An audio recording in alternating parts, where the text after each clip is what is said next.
Bonsoir à tous et bienvenue dans Éductoire. Ces nouveaux numéros apportent des solutions à une thématique bien donnée à des problèmes posés par la communauté de la République démocratique du Congo. Vous savez, l'université a cette mission de former et faire des recherches et surtout aussi trouver des solutions pour la communauté, pour la société, pour la nation. C'est dans cette optique de trouver des solutions pour la nation qu'un chercheur en République démocratique du Congo, professeur des universités, a fourni beaucoup de recherches sur cette thématique qui pose tant de polémiques. Est-ce que les maniocs rendent bête comme le soutien une frange de la population, surtout la population occidentale et les chercheurs occidentaux? C'est à travers ce nouveau numéro d'Éductoire que nous allons comprendre ensemble avec Amigo Sakasaka et aussi décortiquer petit à petit les avancées, les bien fondés du manioc et cette denrée qui est de plus en plus consommée en Afrique, pourquoi pas en République démocratique du Congo. Mesdames, Messieurs, bienvenue à tous dans l'Éductoire. On prend la virgule, on se retrouve juste après pour la suite de votre tranche d'espérance. Nous devons ensemble avoir conscience que nul autre que nous-mêmes ne viendra sauver notre nation et que cela exige de chacun de nous une mobilisation tous azimuts. Peuple congolais, il est temps de nous lever, de nous serrer les coudes et d'agir pour défendre notre patrie, notre intégrité territoriale et l'intangibilité de nos frontières. La République démocratique du Congo est victime d'une nouvelle agression rwandaise et des actes criminels et terroristes du M23. Ils ont juré de compromettre l'élan de notre progrès, nous diviser et perpétuer le pillage de nos ressources naturelles. Le sang a trop coulé, de vies sont fauchées, notre faune, patrimoine mondial, est détruite. La situation humanitaire est alarmante. Nous avons un devoir sacré de résistance patriotique et populaire. Pour cette cause nationale, mobilisons-nous. Au-delà de tout clivage, y compris politique, agissons contre l'ennemi de la paix, notre cible commune. Restons vigilants. Disons non à la stigmatisation et à tout acte de violence. Exprimons toute notre solidarité aux compatriotes victimes de cette agression. Mobilisons-nous. Apportant un soutien total et indéfectible à nos vaillants FARDC et à nos institutions pour rétablir la paix et la sécurité. Ensemble, défendons la patrie et gagnons cette guerre insensée du M23, appuyée par l'armée rwandaise. Battez-la Ekolo, Bendele Koyate.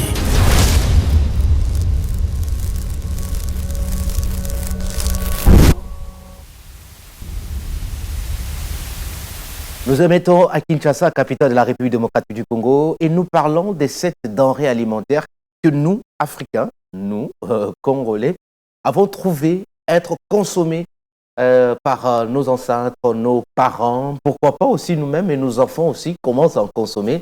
Et ça pose maintenant problème et ça pose un véritable débat scientifique sur la toxicité de cette denrée alimentaire et des taux de natalité de cette denrée alimentaire. C'est pourquoi Amigo Sakasaka fait sien des recherches d'une chercheuse congolaise qui a vraiment démenti tout ce qu'il y avait comme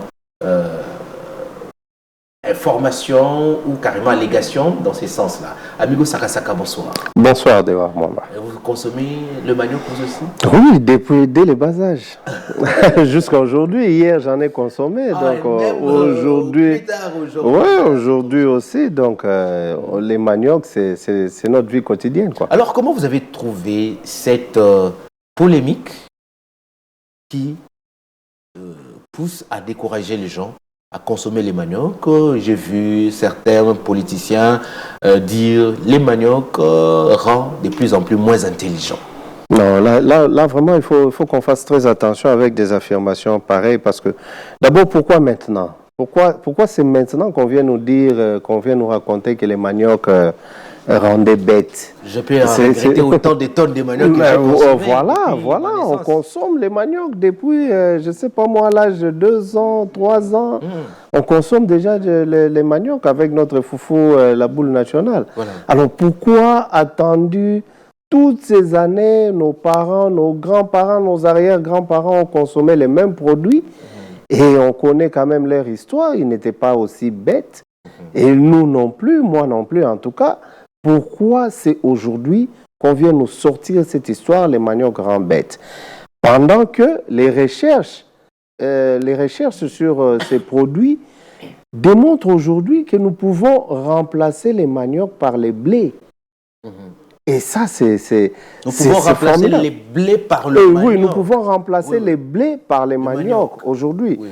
Tout ce qu'on fait avec les blés, on peut le faire aussi avec les maniocs, c'est-à-dire dans la pâtisserie, la boulangerie. Attention, amigo Saka, le domaine de la culture des blés, c'est une culture qu'on connaît tous, c'est une culture occidentale. Oui. Les blés, la culture du pain n'a pas été connue par les Africains. Oui, nous sommes pratiquement d'accord parce que c'est eux qui ont... C'est des culinaires nous imposés par la colonisation. On est obligé de manger les poissons avec le pain, la pâtisserie, faire un peu de gaufres, faire des crêpes, tout qu'on sort. Mais c'est aussi l'une des richesses des pays occidentaux. Vous trouverez qu'il est seulement producteur de blé. Nous sommes d'accord, oui, mais nous aussi, nous sommes des consommateurs du manioc. Oui. Ça fait des siècles que nous consommons des maniocs. Nous, on prend même la racine, et la tige et les feuilles. Donc, on mange fufuna pundu. Donc, c'est-à-dire on mange les feuilles et ainsi que les racines. Okay. Donc, c'est-à-dire, mais maintenant, nous avons évolué. Avec cette farine qu'on s'est habitué à consommer, on s'est dit, mais qu'est-ce qu'on peut faire aussi avec cette farine en dehors de notre boule nationale qui est le foufou? Et aujourd'hui, nous avons découvert que nous pouvons faire du pain avec les maniocs, nous pouvons faire du beignet avec des maniocs, nous pouvons faire des gaufres, des galettes, même... des pâtes, ce qu'on appelle spaghetti, parce que spaghetti c'est une marque, mais aujourd'hui les pâtes sont connues sur ces termes-là, spaghetti. Donc on peut aussi faire du spaghetti avec la farine de manioc. Oui, tout ça. Imaginez. Donc, amigo Saka, si je comprends bien, cette diabolisation, d'après vous, du manioc serait une stratégie commerciale pour ne pas inquiéter la suprématie et la dictature des farines de blé sur le marché. Mais ça c'est maintenant évident. C'est une évidence parce que si réellement les maniocs rendaient bêtes, mais pour l'avoir consommé pendant autant d'années, nos parents, nos arrière-grands-parents, aujourd'hui, on ne serait pas ce qu'on est aujourd'hui. Alors, pourquoi, lorsque c'est juste au moment où on arrive à faire du manioc, ce qu'on fait avec les blés, qu'on vient nous pondre une histoire que les maniocs rendent bêtes? Non, on est là, on ne va pas nous prendre. Aujourd'hui, les maniocs, c'est un produit qui peut être cultivé. Il n'y a pas de périodicité avec les maniocs. Ce qui est bon déjà, c'est ça. Donc, on peut les cultiver de janvier en décembre. Okay. Donc, c'est-à-dire, c'est non-stop. Et on peut les cultiver partout. Surtout en RDC, on peut les faire partout. Alors, imaginez aujourd'hui qu'on puisse produire ces maniocs-là en quantité industrielle, c'est-à-dire, nous n'aurons plus besoin de blé. Alors, une Congolaise... Oui, Marie-Claire Yanjo. Marie-Claire Yanjo, qui est professeure d'université. Secrétaire générale aussi au département, à la faculté des sciences, à la recherche à l'UNIKIN. À l'université de Kinshasa. Oui. Elle nous a prouvé scientifiquement. Ce n'est pas ce que nous sommes en train de débattre ici, mais avec des mots techniques, scientifiques, qui nous montrent que l'autre camp a tort. Exactement. Elle a tenu une conférence pour nous éveiller et nous allons comprendre après elle chaque étape, qu'est-ce que nous pouvons faire avec le manioc. Et nous pouvons regarder cette vidéo de l'université de Kinshasa. Et juste après, nous allons nous retrouver sur ces plateaux pour comprendre c'est quoi le bien qu'on n'avait même pas imaginé de ces maniocs chez nous en République démocratique du Congo.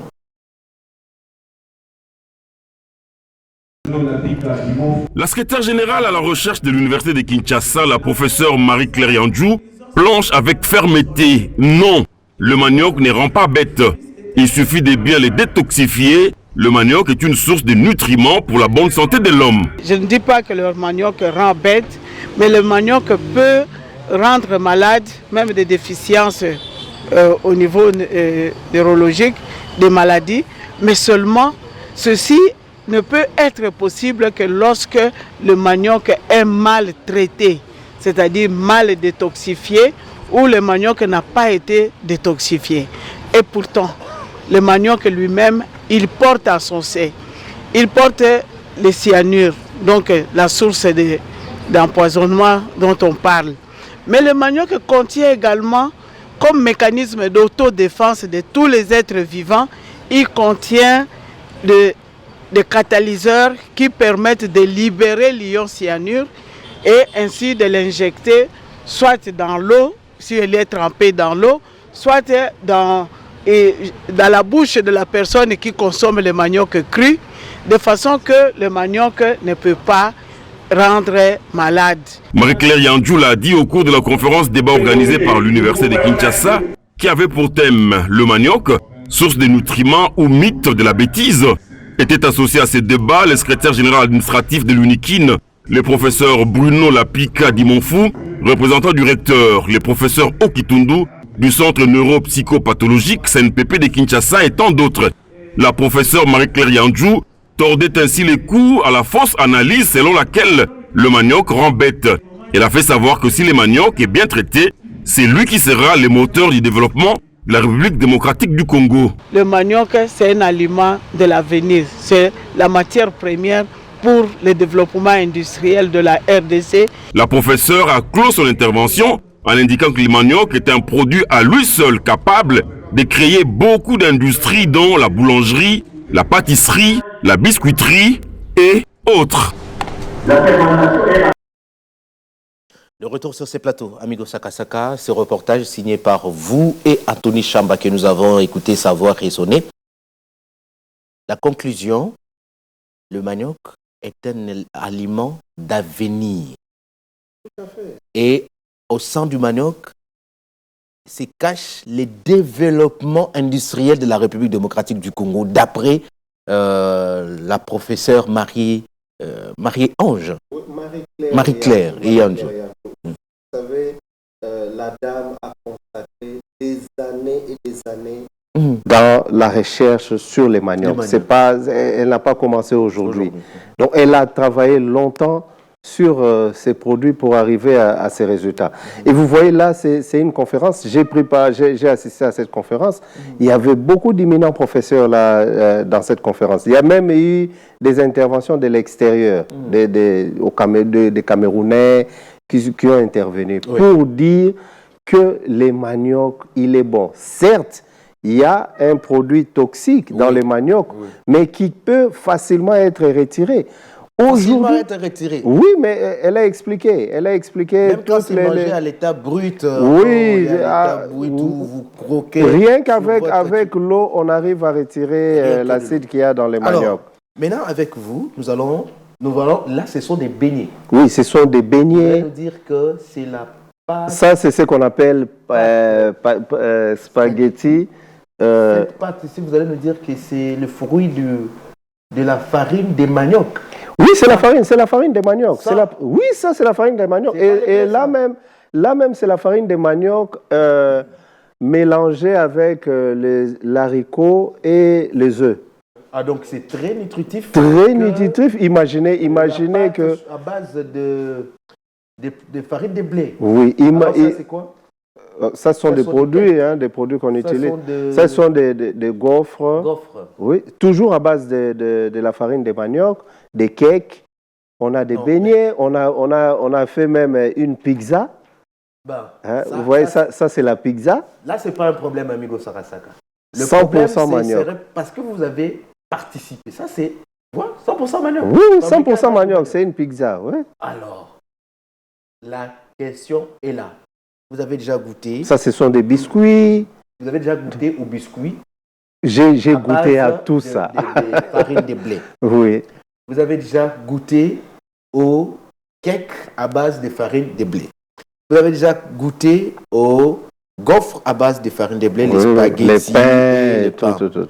Même les pizzas. Est-ce qu'en goûtant à ces produits dérivés du manioc, vous avez établi quelle différence entre celui basé sur la farine de blé et celui basé sur la farine de manioc? Déjà, lorsque vous voyez tous ces produits que vous venez de citer. On peut revenir même sur la présentation des gaufres. Là. Oui.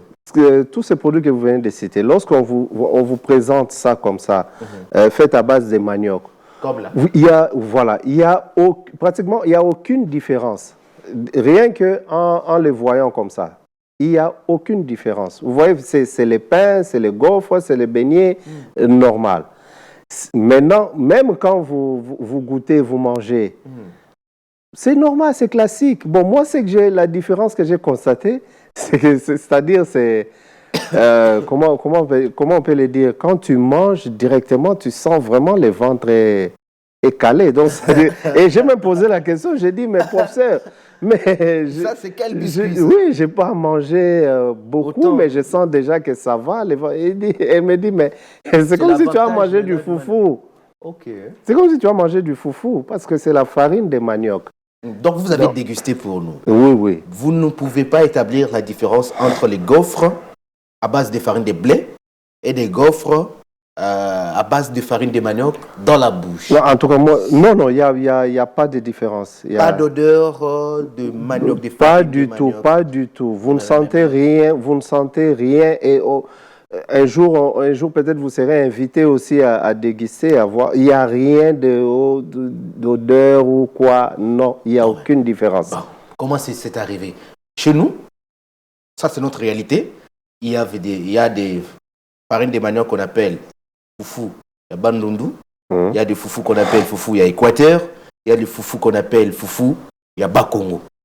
Mais là, celui qui est habitué des foufous comme moi, je saurais établir la différence. Mais comment vous n'arrivez pas à distinguer tout? Non, déjà que cette farine-là diffère de la farine dont vous parlez là. On prépare avec le foufou. Oui. Non, c'est pas la même farine. C'est issu du manioc, mais c'est issu du manioc, mais ce n'est pas la même farine qu'on fait les foufous. Avec cette farine, vous ne pouvez pas faire du foufou ou quoi. Non. La différence réside dans les traitements. Parce que la farine panifiable a un traitement différent de la farine que nous consommons pour les foufous et autres. Vous voyez, c'est ça qui fait maintenant cette différence-là, qu'il n'y ait pas d'odeur ou de quoi. Enfin. Et c'est avec cette farine qu'on peut remplacer aujourd'hui, on peut utiliser dans la boulangerie, dans la pâtisserie, dans la biscuiterie. Et vous imaginez, si on arrive à ce stade, on n'aura plus besoin d'importer les blés. Alors, maintenant, c'est bénéfique pour notre économie. Nous allons sur les côtés lucratifs. Oui. Est-ce que nous pouvons dire qu'à travers seulement le manioc, avec ses dérivés, nous pouvons créer une société nationale? Par exemple, comme on a connu des Midema, comme nous avons connu d'autres entreprises privées qui nous vendent les farines des blés et d'autres qui nous vendent des farines de maïs et d'autres qui nous vendent des farines, je ne sais pas encore de quels produits. Est-ce que nous pouvons imaginer aujourd'hui proposer la création d'une entreprise nationale qui ne va que cultiver les bleus, transformer les bleus et puis les mettre à la disposition d'autres industries qu'on va citer petit à petit, et avec quel modèle nous pouvons en avoir aujourd'hui? Je vous dis déjà qu'aujourd'hui, on ne peut même plus imaginer. Parce que l'imagination, on l'a déjà faite et là, maintenant, on a du concret. Maintenant, c'est question de passer à l'action, de réaliser. Ce qu'il faut faire maintenant, il faut créer ces industries-là. Parce qu'aujourd'hui, il est démontré que nous pouvons avoir du pain, donc c'est-à-dire faire la boulangerie, la pâtisserie, la biscuiterie à 100% farine de manioc. Parce qu'avant, on utilisait 80% blé, 20% manioc, après 70% blé, 30% manioc.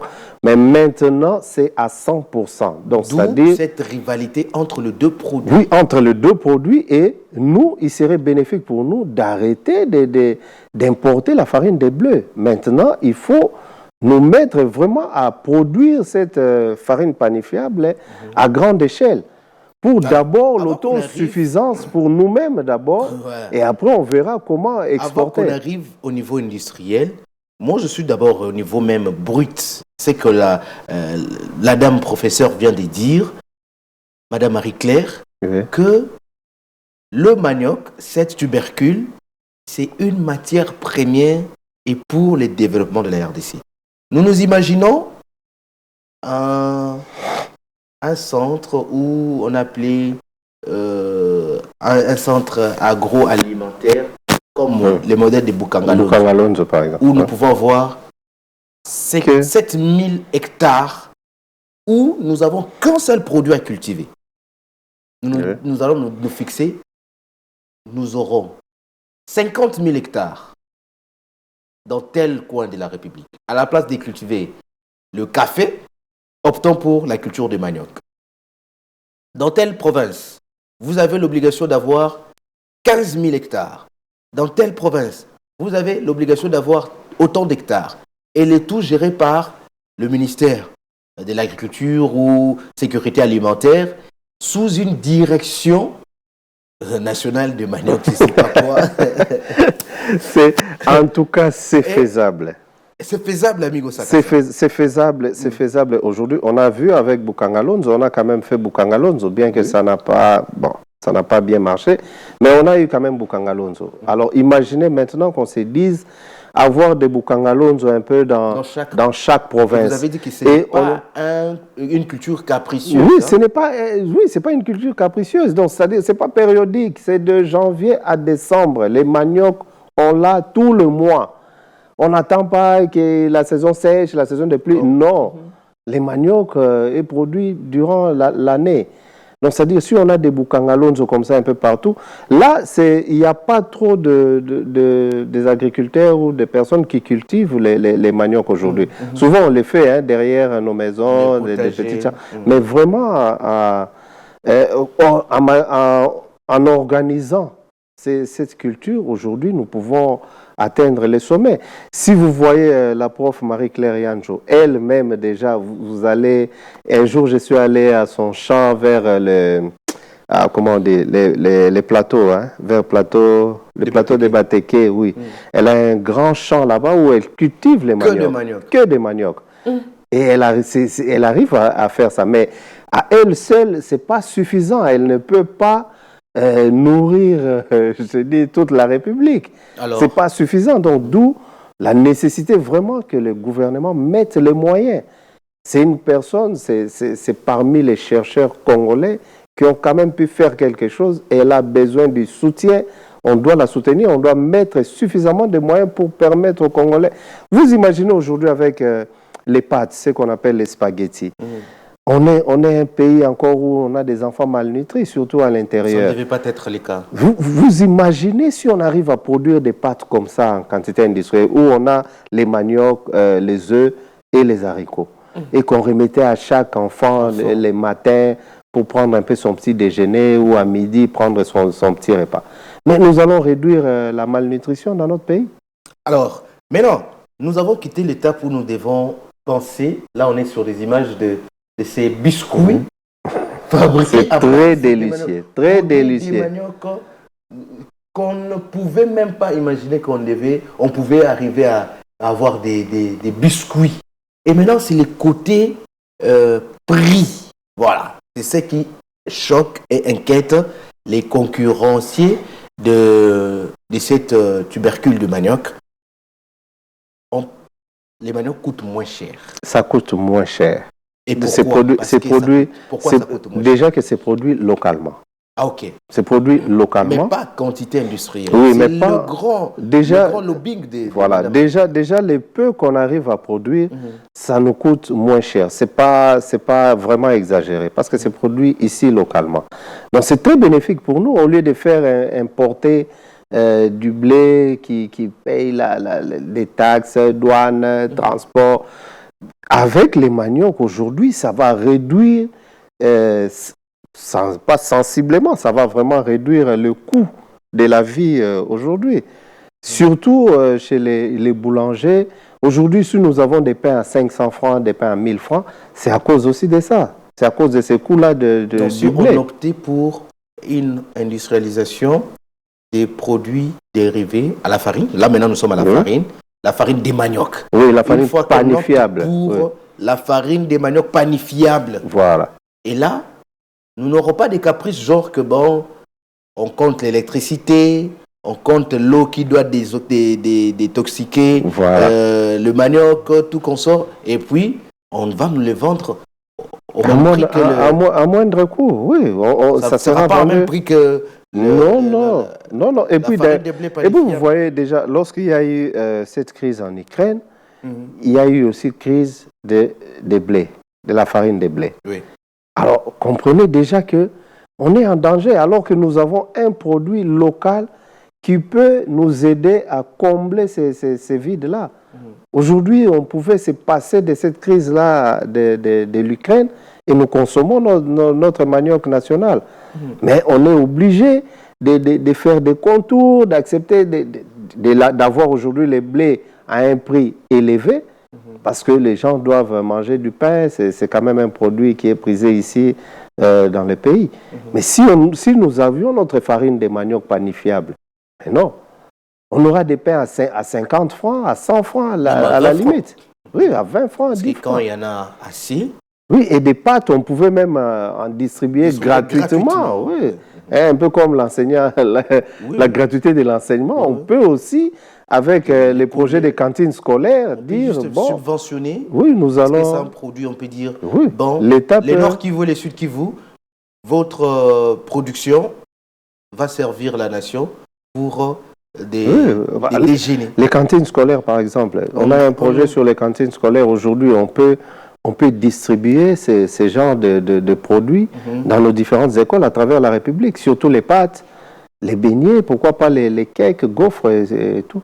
Nous avons vu ça aussi avec un forum organisé par le ministre, à l'époque, c'était Julien Paluku qui était le ministre de l'Industrie. Oui, je rappelle même, Julien Paluku a aussi dégusté une fois. Et il s'est dit, mais si on a déjà ça, pourquoi nous souffrons? Parce que, amigo Sakasaka, importer un produit, vous savez combien ça pèse comme logistique? Et la Banque centrale du Congo doit pallier à l'achat en dehors du pays avec des devises exigées par ce pays-là. Voilà. Généralement, c'est les euros ou les dollars américains. Alors que nous avons un vrai besoin des dollars américains. C'est pour stabiliser aussi notre taux de change. Mais on aura à chaque fois, donnez-nous les réserves de change pour permettre à l'entreprise qui va nous vendre la farine des blés, on paye, on ramène. Le transport sera payé, je crois bien, en devises étrangères. Ça pèse encore sur notre pays. Quand on entre au niveau de nos centres frontaliers, il faut encore payer ou décharger la logistique et tout, ramener jusqu'au consommateur ou à l'industrie des panifications. Aujourd'hui, si nous avons le manioc, qu'est-ce que nous allons tirer comme profit d'abord sur le secteur des pâtisseries? Déjà, si nous avons les maniocs, c'est déjà de l'emploi. L'emploi, oui. Déjà? Oui. Déjà l'emploi, ça va donner beaucoup d'emplois aux Congolais. Mais qui vont cultiver? Ce sont les Congolais. Qui vont travailler la terre, qui vont récolter, qui vont faire les séchages. Ce sont des Congolais. Ce sont des Congolais qui vont travailler dans ces différents champs ou secteurs. Et les produits seront dispatchés ici au Congo. Donc, on n'a pas besoin de les mettre dans un navire qui va faire, je ne sais pas moi, 1 mois, 3 mois pour arriver, passer la douane. Non. Toutes ces étapes, c'est passé. Donc, le produit sera livré ici au Congo, ici sur place. Et dans l'immédiat, tout le monde aura le produit, que ce soit les boulangers, les pâtissiers. Donc, tous auront des produits et ils vont travailler à une vitesse tellement éclair que on va oublier la farine de blé. On va vraiment l'oublier. Maintenant, l'objectif, c'est oublier la farine de blé ou c'est valoriser la farine des maniocs panifiables. C'est-à-dire, on doit valoriser d'abord notre produit. Et puis, si ça nous permet de faire des économies, vous avez parlé des devises de la Banque centrale qui doit toujours sortir des devises parce que ce sont des produits étrangers. Mais si ce sont nos propres produits, on va pallier à ces problèmes-là. Donc, c'est-à-dire, on n'a pas beaucoup d'inquiétudes. Et c'est l'aliment de base aujourd'hui en RDC, si on peut le dire comme ça, les maniocs. Chaque jour, si pas en Afrique, oui. Est utilisé pour... oui, c'est l'aliment de base. Alors, si aujourd'hui nous pouvons nous-mêmes, on parle toujours de notre souveraineté, si on peut aussi nous-mêmes déjà servir notre population avec notre aliment de base localement, ça serait mieux. Vous voyez l'avantage qu'on aura. Mais on ne dit pas que nous allons effacer la farine de blé, non. La farine de blé peut continuer à venir. Parce que aussi, elle nous coûte cher, cette farine. Nous avons maintenant cette habitude que le matin, nous devons prendre le petit déjeuner avec du pain, oui. Dans presque les beignets, les gaufres, voilà, les galettes. Justement. Dans toutes les pâtisseries, ce n'est que des produits à base de farine de blé. Rare, où je ne me suis jamais retrouvé devant l'étalage ou carrément dans des rayons, on vous dit, bon, en tout cas, ces produits est à base de manioc, des farines de manioc panifiables. En tout cas, non. Et nous souhaitons aussi que Madame Marie-Claire puisse aussi proposer au supermarché, au marché, même aux marchands de Kinshasa, de nous proposer aussi ces produits à base de farine de manioc panifiable. Oui, c'est permettre aussi d'avoir cette différence et nous permettre aussi d'investir là. Oui, déjà, il y a une production. On commence déjà à produire, on produit déjà cette farine. Mais aujourd'hui, elle n'est pas vraiment connue, si on peut le dire. Parce que, vous savez, la professeure Yanjou, elle a un labo. Elle dirige un labo. Elle a des responsabilités au niveau de l'université. Mon inquiétude à ce niveau, c'est quoi? Vous pouvez trouver des rayons dans du supermarché. On vous dit que ça, c'est la bouillie. La bouillie à base de maïs. La bouillie à base de soja. Oui. La bouillie à base de lait et de farine de blé. La bouillie à base d'autres dérivés ou d'autres céréales. Mais quand il n'y a pas encore du manioc, oui, parce que... on se retrouve dans ces rayons-là. Oui, parce que ce n'est pas les financements. On n'a pas encore suffisamment mis les moyens dans ces secteurs. Vous voyez, la professeure, elle est en train de se battre. Elle a, je peux dire, un espace à l'UNEKIN là-bas. Si vous allez juste derrière, je crois, la faculté des sciences, vous voyez, il y a un espace là où vous pouvez manger tous ces produits. Ah, ok. Là, les pains, oui, les pains, les gaufres. Vous achetez, en tout cas, c'est pas gratuit. Oui, vous allez dans un restaurant, il y en a tout, il y a tout. Oui, ça c'est elle. Nous aide. On peut avoir cette culture. De promouvoir. Vous voyez là maintenant, c'est petit à petit. Oui, elle a créé cet espace-là, mais des espaces comme ça, il faut en avoir plusieurs. Ne fût-ce que si on est à Kinshasa, ici dans la capitale. En tout cas, je suis tenté, amigo, de faire un tour. Oui, il faut faire un tour là-bas. Je vais vraiment manger le pain à 100% manioc. Oui, les pains, les beignets, tout ce que vous voulez. Il faut faire. Même les beignets. Oui, les beignets. Vous avez goûté? moi, c'est différent de nos beignets il y a, bon, goûter et puis vous allez constater vous-même, il n'y a aucune différence. Vous voyez, vous prenez les beignets et à la conférence débat qu'elle a animée, on a même distribué les beignets, on a partagé les beignets aux participants. Nous avons tous les beignets là, dégusté des manioc. Oui, on a tous dégusté les beignets. Vous avez vu, il y a les beignets dans la salle, les gens manger, donc sans problème. Il y a les beignets, il y a les pains, il y a les gaufres. Si vous allez à la faculté des sciences là, vous allez retrouver tout ça.